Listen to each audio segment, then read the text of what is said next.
ইউরোপের মানচিত্রে গ্রিনল্যান্ড শুধু একটি বরফে ঢাকা দ্বীপ নয়, এটি এখন বৈশ্বিক ক্ষমতার রাজনীতির নতুন যুদ্ধক্ষেত্র। ওয়াশিংটনের কূটনৈতিক করিডোর থেকে ভেসে আসা এক বার্তা ইউরোপকে অস্বস্তিতে ফেলেছে। ডোনাল্ড ট্রাম্প চান গ্রিনল্যান্ড।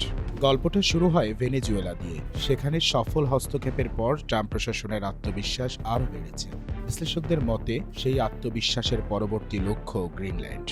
যুক্তরাষ্ট্র বলছে এটি জাতীয় নিরাপত্তার প্রশ্ন, কিন্তু ইউরোপ শুনছে ভিন্ন সুর। এটি কি ন্যাটোর অস্তিত্বের ওপর সরাসরি আঘাত? গ্রিনল্যান্ড ডেনমার্কের স্বায়ত্তশাসিত অঞ্চল, আর ডেনমার্ক ন্যাটোর সদস্য। ফলে যুক্তরাষ্ট্র যদি সেখানে শক্তি প্রয়োগ করে, তাহলে প্রশ্ন উঠবে, ন্যাটোর ৫ নম্বর ধারা কি তখনও কার্যকর থাকবে? বিশেষজ্ঞদের ভাষায়, গ্রিনল্যান্ড আক্রমণ হলে ন্যাটো নিজের ছায়ায় পরিণত হবে। ইউরোপীয় নেতারা প্রকাশ্যে নীরব, কিন্তু পর্দার আড়ালে প্রস্তুতি চলছে। কারণ এই সংকট শুধু ইউরোপের নয়, এটি রাশিয়া ও চীনের জন্য একটি বার্তা। বড় শক্তিরা যদি নিজেদের গোলার্ধে বা খুশি করতে পারে, তবে বিশ্ব ব্যবস্থা আর নিয়মে চলবে না, চলবে শক্তির জোরে।